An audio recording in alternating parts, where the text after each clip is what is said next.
Tonight on One News. A barangay captain died in Makelele, North Cotabato following the magnitude 6.5 earthquake this morning. 11 persons were injured after a five-story condominium building partially collapses in Davao City amid the earthquake. State volcanologists warn earthquakes stronger than the big one may happen in North Cotabato. And know how earthquake-ready the expressways in the country are. Good evening. A 6.5 strong earthquake rocked parts of Mindanao this morning, damaging several homes and infrastructures. One of Kidapawan City's tallest hotels had nearly collapsed, forcing the city's building officials to declare it not fit for occupancy. Meanwhile, a barangay captain died in Makelele, North Cotabato following the earthquake. Janice Inyente reports. The building that once housed Eva's Hotel in Kidapawan City collapsed following the magnitude 6.5 earthquake that caused intensity 7 or destructive shaking in the city at past 9 this morning. According to the Kidapawan City Information Office, Mayor Joseph Evangelista has already ordered a possible rescue operation. But the National Disaster Risk Reduction and Management Council says no persons were trapped under the hotel debris. Very fortunate, no? Talaga maswerte tayo dahil yan lang, it's just damage to infrastructure. Walang casualty, may mga na-injured konti, yung mga lang talaga, yung mga dumaan lang, no, na natalsikan ng mga debris. Yun lang ang tinakbo ng ating mga ambulance. A few people, however, were trapped in the clinic behind the hotel. They have all been evacuated to safe areas. Meanwhile, a barangay captain in the municipality of Makelele, North Cotabato died this morning when the beam of the barangay hall where he was holding office collapsed and fell on his back. Authorities identified the victim as Cesar Bangot, chairman of Barangay Batasan. Bangot was inside his office while waiting for relief items from the Makelele municipal government to arrive when the strong tremor happened. The relief goods were intended for victims of the earthquake 2 days ago. Authorities are working double time to locate 4 missing residents believed to have been buried by a landslide in Barangay Bato in the town of Makelele following the strong earthquake on Tuesday. Kasi yung nag-landslide na area is banana plantation, nagtrabaho po sila doon. Then while nagtatrabaho, biglang naglindol, nagka-landslide. 46 individuals were recorded injured in Barangay Makelele. Most of them were hit by falling debris. Residents in Davao del Sur remain on alert because of frequent aftershocks. Sa pagkakaroon ma'am, dili gud ingon okay kay kagabi dili ang among kapitan giingnan mi niya nga kailangan mi nga mobakwit kami nami karon sa gym ang mga membro. Large cracks were seen on the road of Purug 17, Barangay Bukana in Sitio Hagunoy. The road leads to more than 100 households in the area. In the meantime, the massive damage and impact the earthquake has caused on the town of Makelele prompted Orbita to call on the national government for additional help as they are already lacking funds to support the affected residents. Majority po yung food packs, tsaka yung the most important is yung yung trapal. Oo, yun talaga ang kailangan ng halos residente dito. State volcanologist says today's tectonic earthquake at 9:11 a.m. was the third to shake the Mindanao region this month. More damages and further aftershocks are expected. Janice Inyente, UNTV, News and Rescue, Kidapawan City. Malacanang ensures President Rodrigo Duterte is safe in his home after today's strong earthquake in several parts of Mindanao. The president was inside his family's house in Davao City when intensity 7 was felt in the province of Davao del Sur.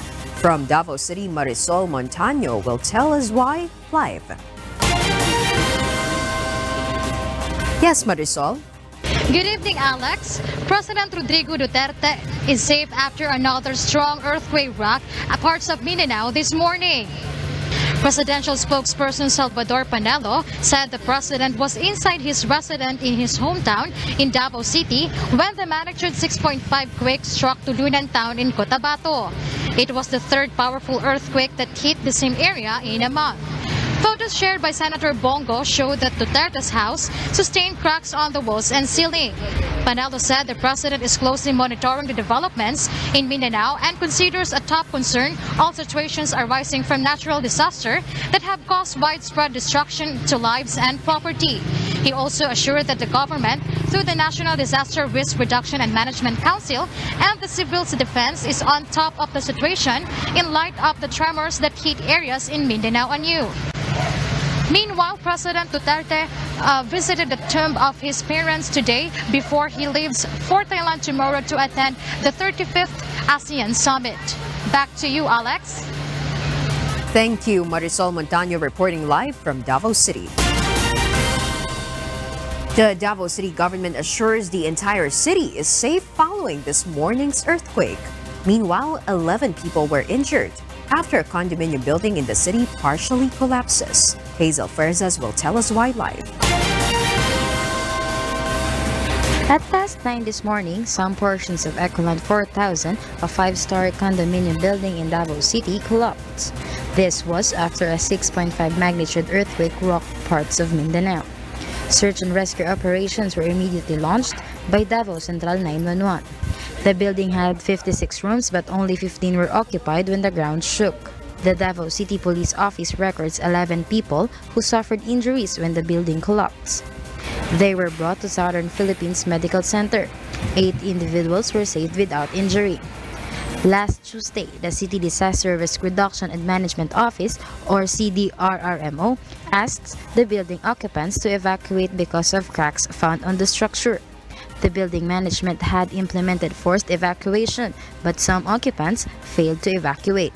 The city government will look into the possibility of holding the building owner liable. Davao City Mayor Sara Duterte Carpio immediately suspended classes in all levels of private and public schools in the city today.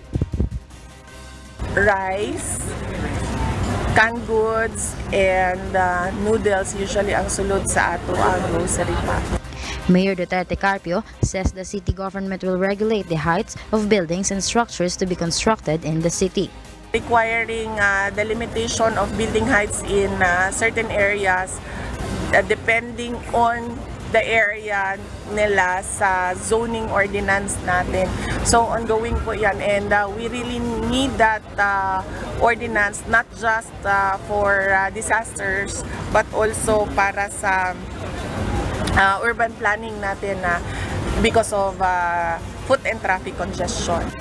Meanwhile, cracks were discovered on President Rodrigo Duterte's house. The local government assures the entire city is safe. Hindi pa po kami nagkausap ni President Duterte, but we reassure President Duterte that the city government of Davao is on top of the situation here in Davao so that he can focus more on the other areas na medyo malaki din ang damage like Tulunan and Kidapawan in North Cotabato. The Davao City government has provided assistance to the other municipalities affected by the earthquake, including Tulunan, Kidapawan, Bansalan, and Digos. Hazel Ferzas, UNTV News and Rescue, Davao City.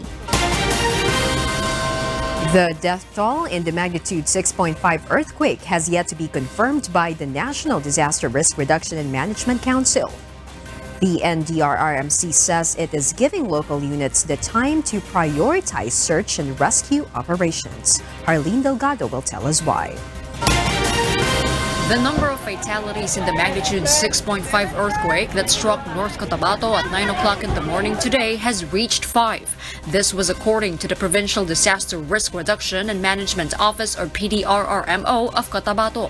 However, the National Disaster Risk Reduction and Management Council, or NDRRMC, has yet to confirm the official number of fatalities. According to NDRRMC spokesperson Mark Timbal, they are giving their local units the time to prioritize the search and rescue operations. But he confirms the reported death of a barangay chairman in Makelele town after its barangay hall collapsed. We're encouraging po ang ating publiko dun sa area na dun lang po tayo sa safe places, yung mga open spaces na wala pong risk na mabagsakan tayo ng falling debris. Huwag po tayong pumilit bumalik doon sa mga building na yon. Timbal adds relief operations are underway to the earthquake-hit areas. Harleen Delgado, UNTV News and Rescue. PNP officer in charge, Police Lieutenant General Archie Gamboa, directs all police regional directors in Mindanao to prioritize helping the victims of today's 6.5 earthquake in several parts of the region. Leia Ilagan tells us why. Philippine National Police Officer in Charge Police Lieutenant General Archie Gamboa wants to ensure the safety of our compatriots in Mindanao. PNP spokesperson Police Brigadier General Bernard Banac says the PNP leadership has deployed all available units and resources of the police force in Mindanao to assist in the relief and rescue efforts of the local governments and the Regional Disaster and Management Council. Nakahanda ang PNP na magpadala ng augmentation force pag may pangailangan na at magsabi na itong mga regional directors natin sa Mindanao. Gamboa also orders the police to look into possible looting in earthquake-hit areas. Naka-alerto rin ang ating mga units, mga pulis natin para mapigilan anumang insidente ng kaguluhan or posible yung mga pagnanakaw or looting. Banac adds there are no reports of affected police stations in Mindanao. He calls on the public to pray, remain calm, and ensure their safety. Leia Ilagan, UNTV, News and Rescue, Camp Crame. Another earthquake with almost the same magnitude with what was recorded 2 days ago hit Tulunan Town in North Cotabato province. Authorities say quakes stronger than the estimated strength of the big one may also occur. Ray Pelayo explains why. A series of earthquake drills is held in Metro Manila and different parts of the country as part of earthquake preparedness. Among the disasters Filipinos are gearing up for is the so-called The Big One, in which the 100-kilometer West Valley Fault that stretches from Bulacan, parts of Metro Manila, all the way to Laguna can generate a magnitude 7.2 earthquake. But the FIVOC says, tandaan, hindi lang sa Greater Metro Manila maaaring magkaroon ng The Big One. Posible ring mangyari ito sa ibang bahagi ng Pilipinas dahil sa mga active faults at trenches na makapagdudulot ng malakas na lindol. Several earthquakes have been recorded in Tulunan, North Cotabato, as well as subsequent medium and strong aftershocks. This morning, a magnitude 6.5 earthquake hit Tulunan Town. Tinatawag namin itong series of events kasi po tuloy-tuloy po yung paggalaw niya doon. Dahil na rin po sa marami siyang sources na pwedeng paggalingan. According to the Philippine Institute of Volcanology and Seismology, there are 5 active faults in the area which can generate strong quakes. These are Malang Fault, Makilala-Malungon Fault, the North and South Columbia Fault, and the Cotabato-Sindangan Fault. Kasi interrelated yung mga faults na doon, ibig sabihin magkakalapit sila. So kung may kumalaw na isa, posibleng maapektuhan yung isa pang katabi niyang system or fault. FIVOC says this fault can generate equal or stronger quakes compared with what the West Valley Fault can produce. Not less than 4 quakes with magnitude 5 to 7.5 were recorded in 1924 in Cotabato. But according to FIVOC, the effects of quakes differ depending on the area. Like in Metro Manila, where there are more establishments and people, especially during daytime. Ray Pelayo, UNTV News and Rescue, Quezon City. Hundreds of motorists who will be going to their provinces will travel along the expressways for the long holidays. But what will you do if you got caught in an earthquake while traveling the expressway? How can authorities help you in times of need? Let's watch this. There are about 370,000 vehicles flying the South Luzon Expressway or SLEX every day, but the volume of vehicles increases during the long holidays. But how ready is the management of SLEX and Skyway when a strong earthquake strikes the expressway? Manuel Bonoan, the president of the Skyway Operation and Maintenance Corporation, says their tollways are earthquake-resistant structures. Bonoan adds they have enough emergency response teams to help motorists in times of disasters. Meron kaming protocol dyan that is in place na yung emergency response mechanism namin. Ang kagandahan dito sa Skyway kasi yung marami kaming mga tauhan that are naka-commission sa military na they can be mobilized actually in times of emergency na ganyan. Some motorists who use SLEX share their ways to survive a strong earthquake on the expressway. Makikiramdam ako kung anong sitwasyon ng mga paligid. Titignan ko baka may mga bumabagsak na mga poste o bumuka lupa. Kailangan maging alerto ka. Unang-una titigil ako tapos magpe-pray ako kay Lord na itigil niya yung lindol. According to the Skyway and SLEX operator, they conduct regular inspections on their structures to ensure they are safe from disasters. How about the North Luzon Expressway and Subic-Clark-Tarlac Expressway? Are their structures earthquake ready? According to Attorney Romulo Junji Kimbo, the ANLEX Senior Vice President for Communication and Stakeholder Management, the first thing a motorist should do is to gradually stop their vehicle. So dapat maging kalmado ang paghinto mo at maitabi mo ng maayos. Yun ang basic na rule. When a gridlock happens due to an earthquake, the ANLEX Disaster Management Team is ready to respond to emergencies on the expressway. The team consists of a roadside patrol for rescue operations, medical services team to assist injured patients, and the clearing team to remove overturned vehicles. There's also a specific team to manage traffic. And when telecommunication lines are down, the ANLEX management say they can still coordinate emergencies. Naka-satellite phone kaming lahat. So pag nagkaroon ng breakdown sa communication, meron pa rin kaming satellite phone. So doon sa satellite phone system na yon, mag-uusap yung disaster management team at magsasagawa ng mga kautusan para magkaroon ng i-implement na yung emergency traffic management. Kung may rerouting man, itong disaster management team ang magdidesisyon. Saan i-reroute, alin yung isasara, alin yung pananatilihing bukas.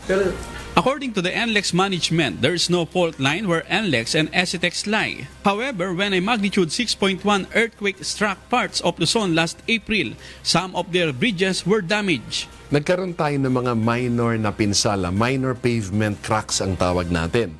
Lalo na sa mga tulay.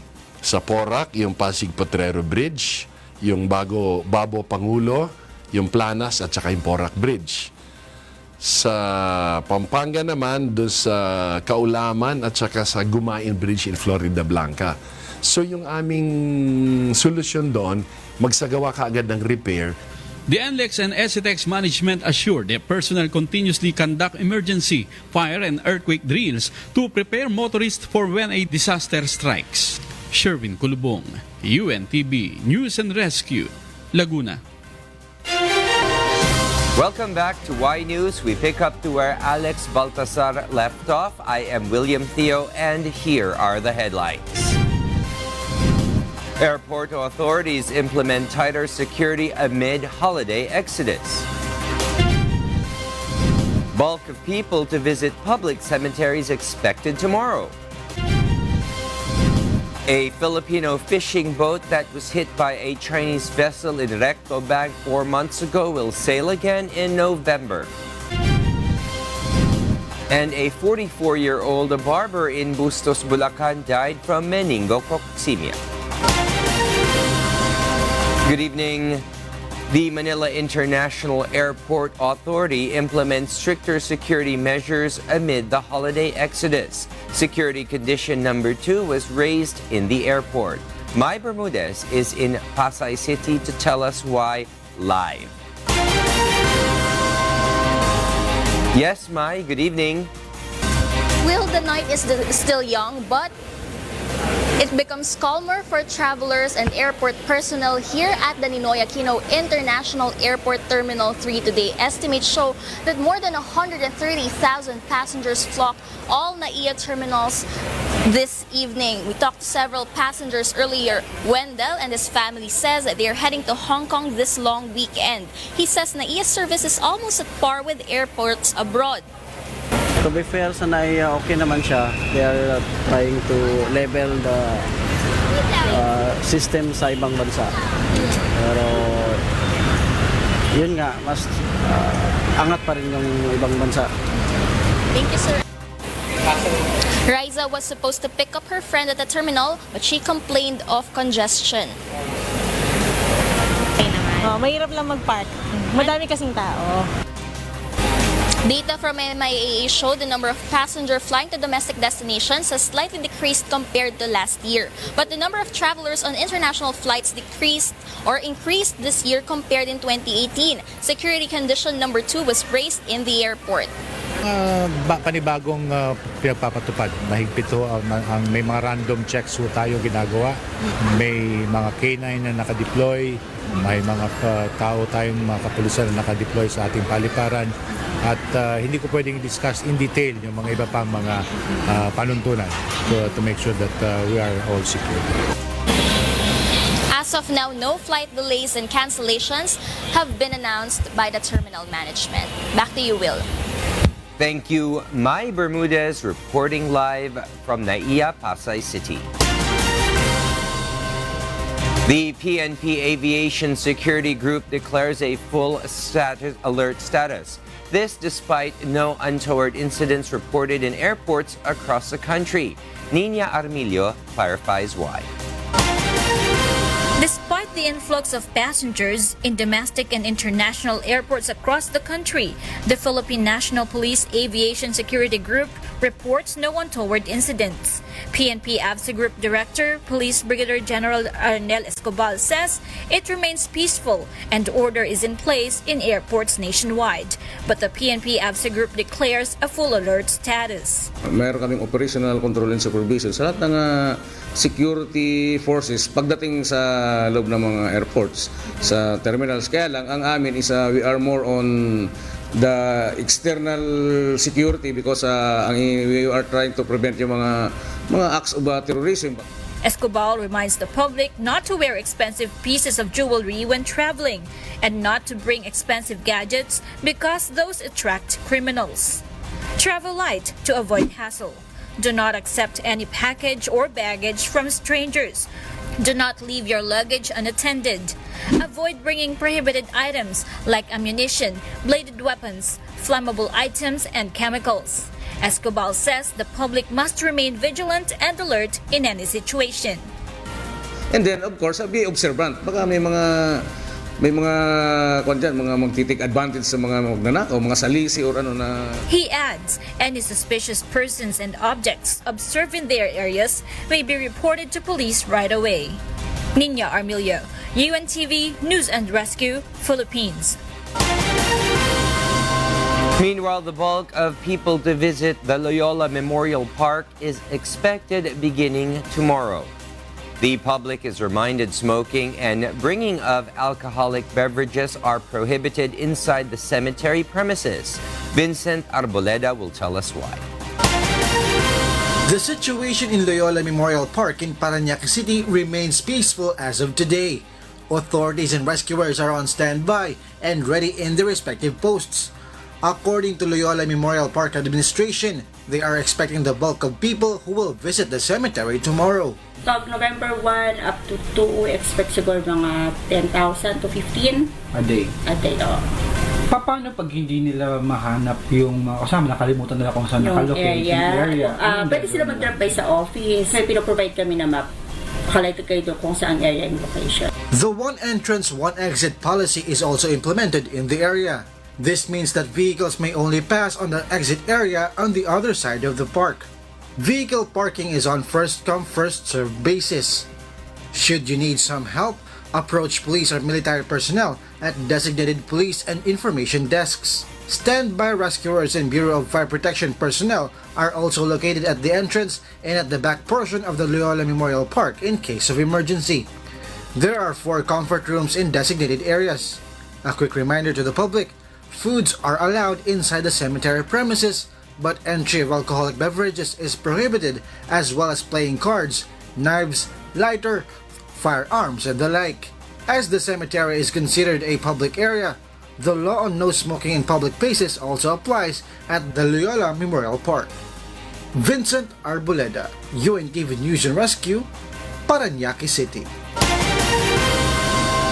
Only those with bus tickets are allowed to enter the Cebu South Bus Terminal.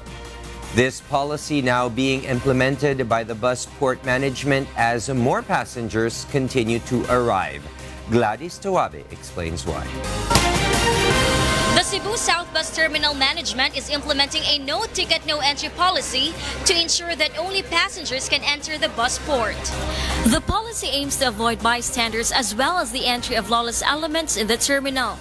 I hope that they are comfortably seated, as you could see. At really assured sila nga walay mukalit og panguot dire or mukalit og bira sa ilang bagahe. So this is what we need to offer to our passengers. Kay kining Cebu South Bus Terminal is for our passengers first and foremost. All others secondary na. This morning, Cebu Provincial Governor Gwendolyn Garcia, along with the Land Transportation Office and the Land Transportation Franchising and Regulatory Board 7, inspected the terminal to check the situation of the passengers in the terminal. Upon entry to the terminal, security personnel use metal detectors to check passengers' luggage. This is to ensure no prohibited items such as liquor or sharp objects will enter the bus port. Aside from the police and PDEA personnel, 2 canine dogs are deployed in the terminal to monitor the entry of passengers and possibly of illegal drugs. Passengers can stay at the Malasakit Lounge of LTO7 while waiting for their trips and their relatives. The Malasakit Lounge offers seats, free coffee, and Wi-Fi connection. As the passengers continue to arrive at the terminal for the holiday this weekend, more than 80 tourist buses have been given special permits by the LTFRB7 so all passengers can be accommodated. The management of the Cebu South Bus Terminal is expecting around 50,000 passengers on a daily basis from October 30 to November 3. Gladys Tawabe, UNTV News and Rescue, Cebu. And in other news, the Filipino fishing boat rammed by a Chinese vessel 4 months ago in the West Philippine Sea will soon sail again. The boat owner still hopes for assistance from the government after the June 9 incident. Sherwin Kulubong tells us why. FB Jember 1 fishing boat hit by a Chinese vessel in Recto Bank on June 9 is 90% repaired. The owner of the boat is confident they can sail next week from San Jose, Mindoro to the disputed area. Nagdagdag lang kami ng makina para pang suporta doon sa isa na nalubog, para nag-secured lang kami para hindi sila maalangan sa laot. Masaya na rin naman. Dahil dyan na kami kumukuha ng kikitain namin para sa mamamilya namin. De La Torres says she has not received any financial assistance from the government.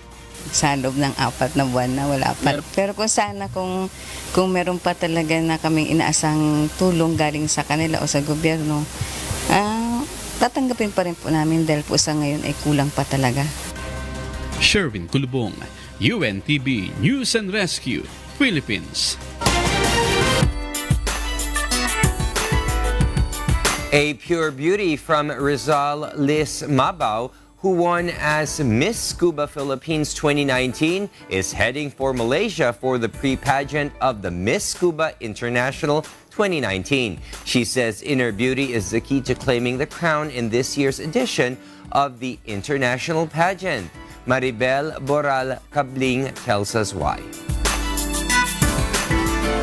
Miss Scuba Philippines 2019 Liz Mabao is now ready to represent the country at the Miss Scuba International 2019 pageant to be held in Kota Kinabalu, Sabah, Malaysia on November 16. During her send-off last Monday, Liz shared her preparations for the international pageant, including her training to be a certified open water diver. This pageant doesn't only showcases beautiful women, it showcases the beauty of our ocean. And through showcasing the beauty, everyone will know how versatile the ocean is, And through Miss Cuba, we could inform the public of what is happening and make them make an immediate act. This, who's excited to meet the candidates from other participating countries, is determined to represent the country by putting her best foot forward. I checked some of them, but I don't want to compare myself to them because every one of us will show their best.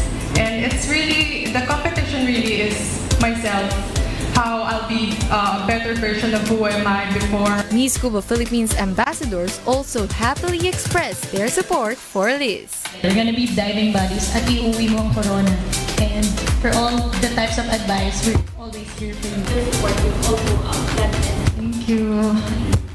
Miss Cuba Philippines National Director and the dive host, Miss Cindy Maduma, is confident that Liz can bring home the crown. Also, Liz is our third delegate this year, and I'm very excited, and I'm looking forward for the second crown in the Philippines.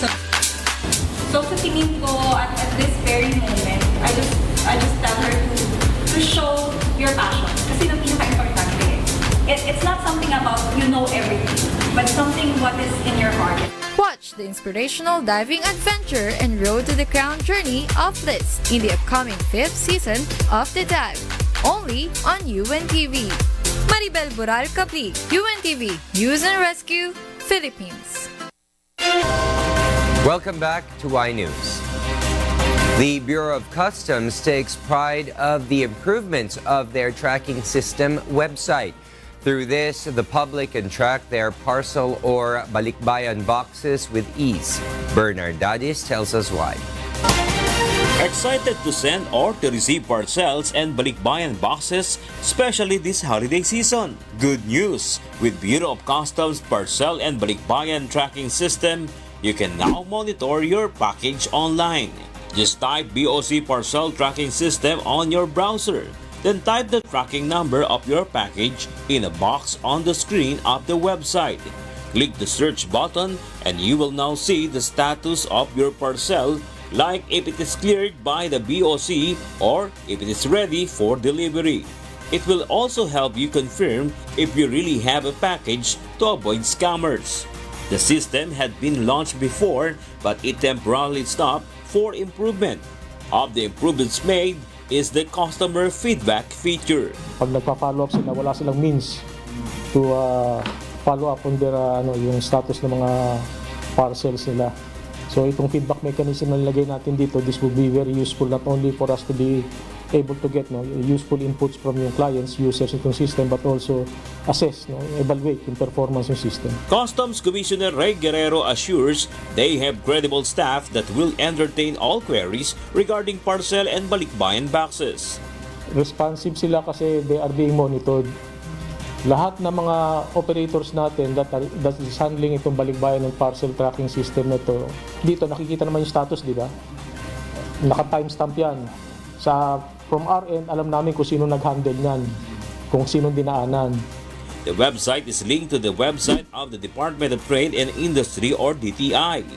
This is where we can find the list of accredited forwarders for our packages.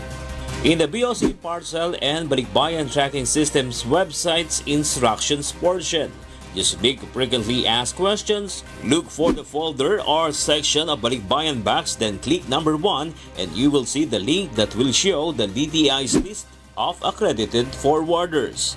With this system, Commissioner Guerrero believes that it will increase the transparency on their part and will speed up the days of expected delivery of package. Bureau of Customs can be reached through their Central Mail Exchange Center cell phone numbers or email address. Bernard Dadis, UNTV News and Rescue, Manila. Meanwhile, Twitter will ban political advertising on its platform next month, the company's chief executive said on Wednesday, as social media platforms face pressure to block attempts to steer elections with false information. In a statement on Twitter, CEO Jack Dorsey said the platform believed political message reach should be earned, not bought. Social media companies, including Twitter, rival Facebook, face showing pressure to stop selling ads that spread inaccurate information. Twitter's ban takes effect starting November 22nd.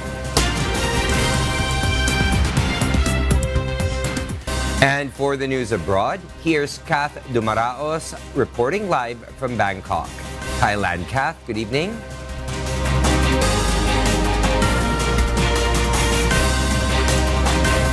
Okay, we will get back to Kath. Meanwhile, people and their pets fled a fast-moving wildfire outside Los Angeles on Wednesday as extraordinarily dry Santa Ana winds buffeted the region. Judith Anna Fuente has the details. Residents of a Simi Valley neighborhood packed up and prepared to leave their homes if an evacuation order was issued on Wednesday as a fast-moving wildfire threatened thousands of homes in the Ronald Reagan Presidential Library outside Los Angeles.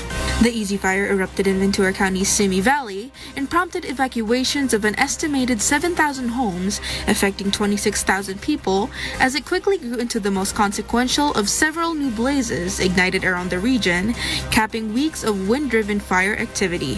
When flying embers ignited a bush in a neighbor's yard, homeowner David Pollack packed up and got ready to leave. With all the smoke and you realize that it's really, really close, we got to get the blanket out of here and get going. And for me, it's really the safety of my two boys and my wife. So as long as we get up, get out of here, get the car moving, everything else can be replaced in theory. So, you know, breathing at the end of the day is better than not breathing at the end of the day. At an animal shelter near the blaze, cats, dogs, and rabbits took shelter with their own. So it's kind of scary. I just hope all the people that are in the neighborhood are safe. The Easy Fire in Simi Valley broke out just before dawn off a road named Easy Street and had grown to 1,300 acres by late morning, fanned westward by Santa Ana winds. Judith Anna Fuente, UNTV News and Rescue, California, USA. A fire has destroyed the main structures of Shuri Castle, a UNESCO World Heritage Site on Japan's southern island of Okinawa. Firefighters have been battling the flames since early on Thursday. No injuries have been reported so far. The wooden castle, built 500 years ago in the Ryukyu dynasty, was designated Japan's national treasure in 1933. It was almost completely destroyed in a battle during World War II. The current structure is a reconstruction.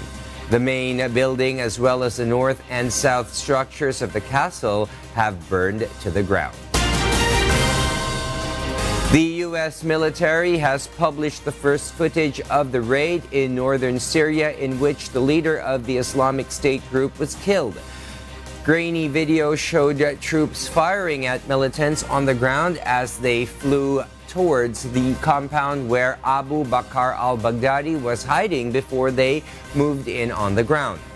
Baghdadi fled into a tunnel and killed himself by detonating a suicide vest. The head of US's Central Command, General Kenneth McKenzie, said the destroyed buildings were left looking like a parking lot with large potholes. General McKenzie said 2 children had died with Baghdadi in the tunnel, not 3 as previously reported. He also could not confirm President Donald Trump's graphic description of Baghdadi whimpering and crying as he died. Chile withdrew as the host of an APEC summit next month as raging street protests gripped the South American country.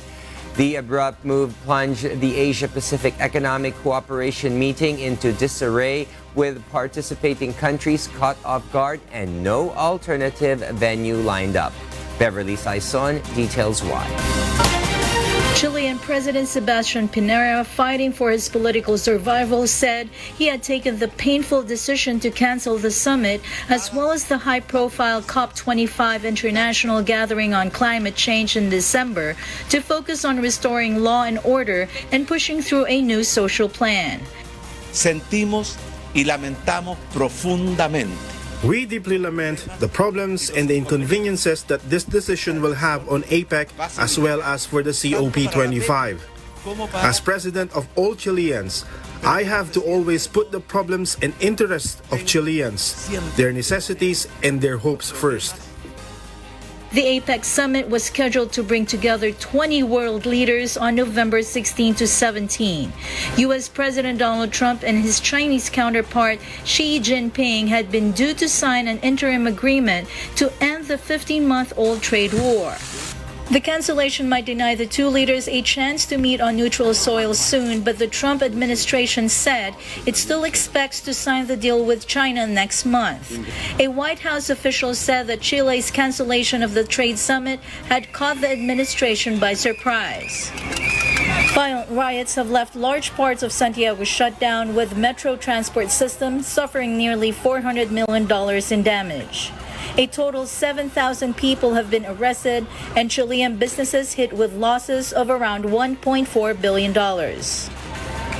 The Chilean government said on Wednesday that the final of the Copa Libertadores, the region's top soccer tournament, would still go ahead as planned at Santiago's National Stadium on November 23 between Argentina's River Plate and Brazilian club Flamengo. Beverly Saison, UNTV News and Rescue. The World Organization for Animal Health warns that African swine fever will spread further across Asia, where it has devastated herds, and no country is immune from being hit by the deadly animal virus. Kath Dumaraos details why. African swine fever, which has hit the world's top pork producer China hard, originated in Africa before spreading to Europe and Asia. It has been found in 50 countries, killing hundreds of million pigs while reshaping global meat and feed markets. African swine fever, which is not harmful to humans, can be transmitted by a tourist bringing back a ham or sausage sandwich from a contaminated country, throwing it away, and the garbage being reused by farmers to feed their pigs. There are additional risks from trading live animals and food products across borders, and from small breeders using restaurant or train station waste to feed their stock. The disease has spread rapidly to several countries in Southeast Asia, including Vietnam, Cambodia, Laos, Korea, and the Philippines, and more countries are likely to be hit in the coming months. According to OIE Director General Monique Aloit, in the short term, they are not going towards an improvement. They will continue to have more outbreaks in the infected countries. Neighboring countries are at high risk, and for some, the question is when they will be infected. The spread of African swine fever has not only ravaged the Asian pig population, but also sent international pork prices rocketing and hit animal feed markets such as corn and soybeans. It has also weighed on results of agricultural commodity groups due to weaker feed demand for hog breeding. China's hog herd was more than 40% smaller in September than a year earlier, its farm ministry said earlier this month. But several in the industry believe the losses are much greater. Beijing issued a series of policies in September aimed at supporting national hog production and securing meat supplies. Eloit said, "There is a difference between what is decided on paper. She do not think there is any concern here, and how they actually get to apply them on the ground, especially in countries that are very large, which have a wide variety of production. In Europe, the situation is different because outbreaks mainly concern wild boars," Eloit added. African swine fever has been found on farms in Eastern Europe, but its spread had been mostly contained due mainly to tight security measures implemented in some countries. Kat Dumaraos, UNTV News and Rescue. The new praise song composition, Tahana, is one of the 12 grand finals entries at the Song of Praise Music Festival Year 8. Its composer and interpreters say the song is a reminder that we should leave all our worries to the Lord. Nina Armilio tells us why.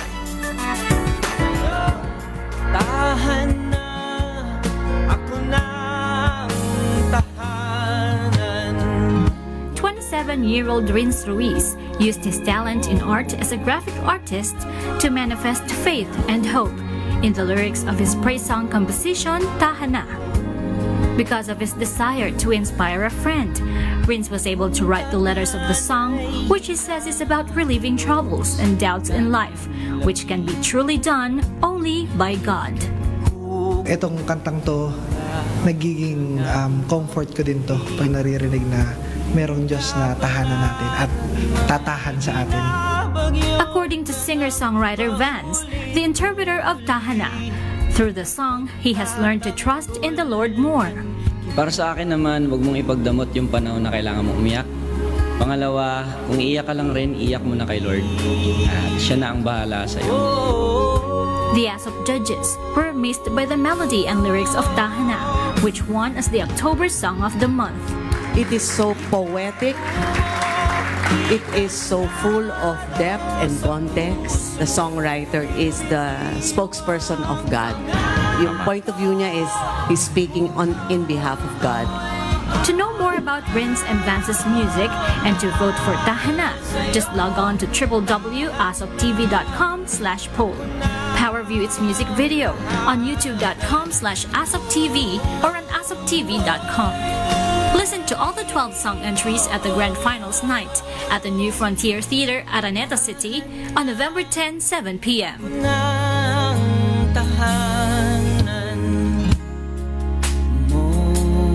Nina Armilio, UNTV News and Rescue. And those are the reasons behind the news this October 31st, 2019. On behalf of Alex Baltazar, I am William Theo, and before we close, we will recap with today's significant soundbites. Because we need to know, we will always ask why. Good evening. Majority po yung food packs, tsaka yung the most important is yung yung trapal. Oo, yun talaga ang kailangan ng halos residente dito. Hindi pa po kami nagkausap ni President Duterte, but we reassure President Duterte that the city government of Davao is on top of the situation here in Davao so that he can focus more on the other areas na medyo malaki din ang damage like tulunan in Kidapawan in North Cotabato. Be observant. May mga mga magtitik advantage sa mga magnanakaw, mga salisi or ano. Talaga nakakatakot, magpapanik talaga ang tao pag sasabihing meron. Opo, kaya para sa safety na rin po namin, nagmamas po kami. Para sa akin naman, huwag mong ipagdamot yung panahon na kailangan mong umiyak. Pangalawa, kung iiyak ka lang rin, iyak mo na kay Lord. At siya na ang bahala sa iyo.